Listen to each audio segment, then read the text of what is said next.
area number one.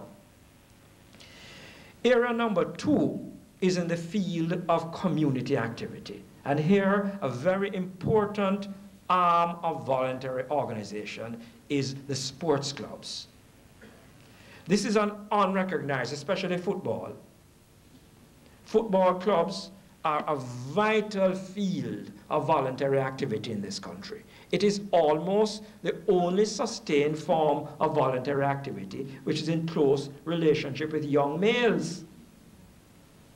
And from that point of view, these football clubs, as well as people involved in athletics, but in particular football, have a critical role to play in reviving and in strengthening voluntary activity. And I believe that many of these football clubs could be made into NGOs and could broaden the scope of activity and could be incorporated into the mainstream of voluntary associations, and both sides would benefit.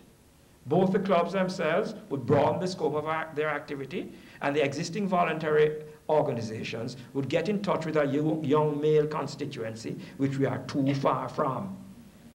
But they express great willingness to participate in community-level organizations. And this data was reproduced this finding over and over and over again. In other words, there exists in the society a certain positive attitude of people to participate in their community organizations, which you see in some of the neighborhood watches, which expresses itself also in the football clubs, and which expresses itself in other citizens and community council type organizations which have proliferated over the years. So this whole area of the reinforcement of our community organizations is an extremely important area for strengthening our voluntary activity. But ladies and gentlemen, if we really want to strengthen voluntarism, it's not sufficient to strengthen it at the community level.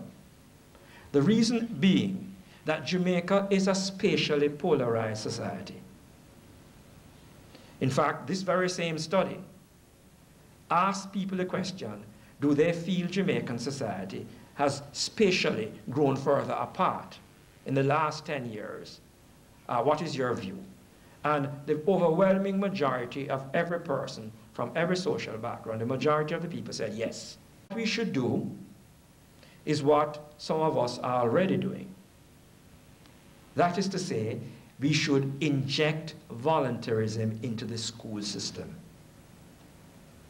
We should establish in the school system a formal system of voluntarism, which in effect requires all students, or as many students who wish to volunteer, if you want to put it in that framework, to participate in activity which is socially beneficial.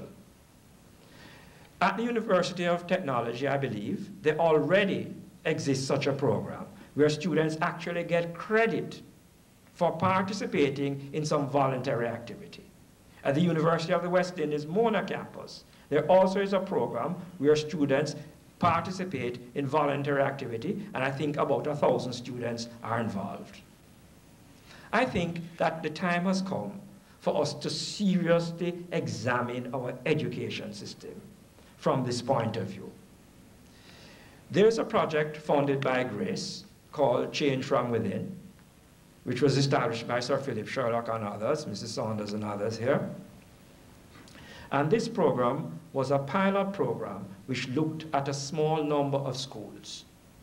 And it tried to establish whether effective intervention in terms of behavior could be achieved by using the school as a policy framework.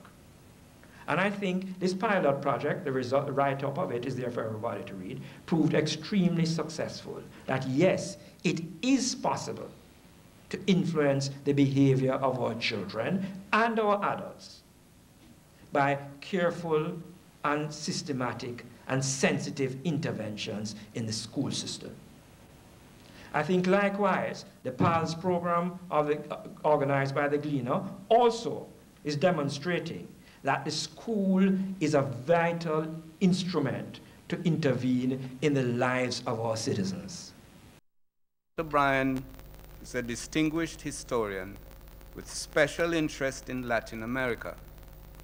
He has had the distinction of Fulbright fellowships to the University of Emancipation and Jamaican Society, and numerous articles in learned journals both in Jamaica and abroad.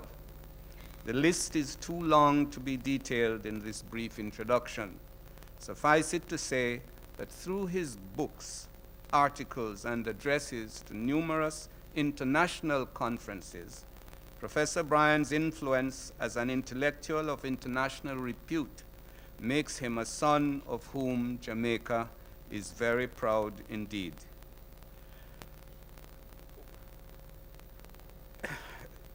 Mrs. Bryan, sadly, is ill and unable to be here, but their 3 daughters are here to hold up Daddy's hand.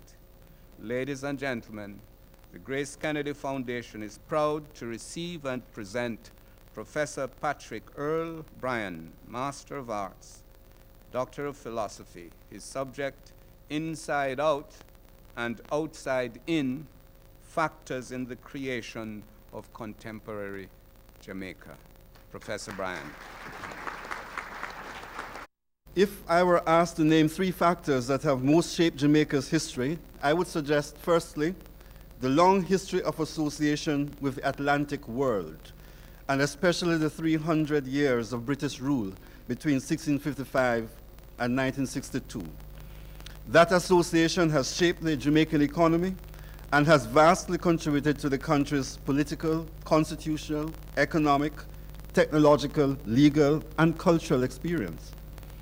A second factor I would suggest is geopolitical.